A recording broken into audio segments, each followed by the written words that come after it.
చూస్తే ప్రధాని మోదీపై సభా హక్కుల ఉల్లంఘనపై కాంగ్రెస్ పార్టీ ఫిర్యాదు చేసింది.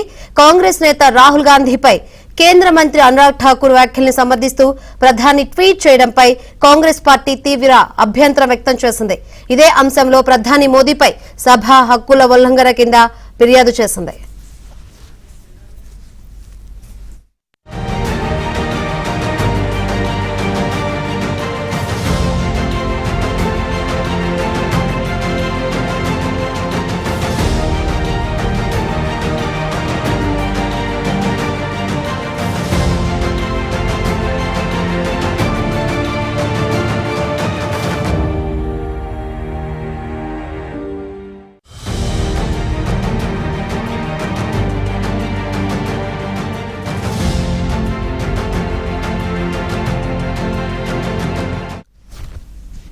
ప్రధాని మోదీపై సభా హక్కుల ఉల్లంఘనపై కాంగ్రెస్ పార్టీ ఫిర్యాదు చేసింది. కాంగ్రెస్ నేత రాహుల్ గాంధీపై కేంద్ర మంత్రి అనురాగ్ ఠాకూర్ వ్యాఖ్యల్ని సమర్థిస్తూ ప్రధాని ట్వీట్ చేయడంపై కాంగ్రెస్ పార్టీ తీవ్ర అభ్యంతరం వ్యక్తం చేస్తోంది. ఇదే అంశంలో ప్రధాని మోదీపై సభా హక్కుల ఉల్లంఘన కింద ఫిర్యాదు చేసింది. ఇక ఇదే విషయం గురించి మరింత సమాచారాన్ని మా ఢిల్లీ బ్యూరో చీఫ్ కృష్ణని అడిగి తెలుసుకుందాం. కృష్ణ, ఏంటి అప్డేట్స్? శంకరి, ప్రధాని మోదీకి వ్యతిరేకంగా కాంగ్రెస్ పార్టీ సభా హక్కుల ఉల్లంఘన నోటీస్ ను ఇవ్వడం జరిగింది. కాంగ్రెస్ ఎంపీ ఏదైతే కాంగ్రెస్ ఎంపీ చరణ్జిత్ ఎస్ చన్నీ ప్రధానికి వ్యతిరేకంగా ఈ సభా హక్కుల నోటీస్ ను ఇచ్చారు. రాహుల్ గాంధీ కులాన్ని ప్రస్తావిస్తూ నిన్న ఏదైతే ఈ యొక్క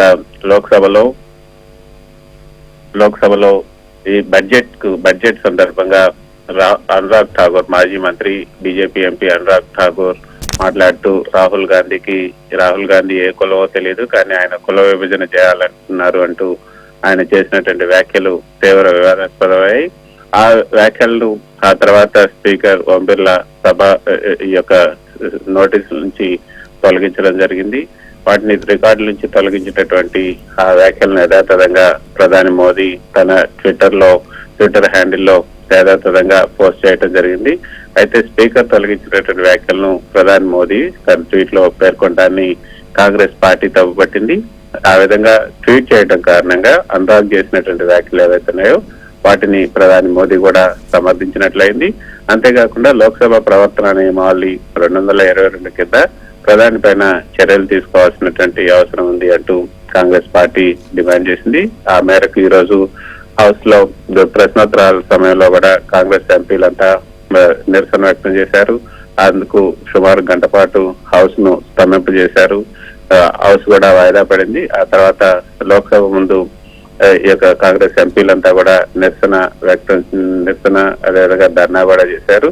తను జనగణన చేయాలని రాహుల్ గాంధీ చెప్పినటువంటి వ్యాఖ్యలను తప్పుపట్టడమే కాకుండా ఆయన కులాన్ని కూడా ప్రస్తావించడం, ఇది ఎస్సీ ఎస్టీ ఓబీసీ బీసీలకు వారందరినీ కూడా అవమానించినట్లు అవుతుంది అన్నది కాంగ్రెస్ పార్టీ చేస్తున్నటువంటి ప్రధానమైనటువంటి ఆరోపణ. మరి దీన్ని అధికార బీజేపీ ఏ విధంగా చూస్తుంది? మరి ఈ సభా హక్కుల ఉల్లంఘన నోటీసును కాంగ్రెస్ ఇచ్చినటువంటి నోటీస్ కు స్పీకర్ ఏ విధంగా స్పందిస్తారన్నది చూడాలి. ఖచ్చితంగా దీనిపైన అయితే చర్యలు తీసుకోవాలన్నది మాత్రం కాంగ్రెస్ నేతలు చేస్తున్నటువంటి డిమాండ్. Thank you Krishna.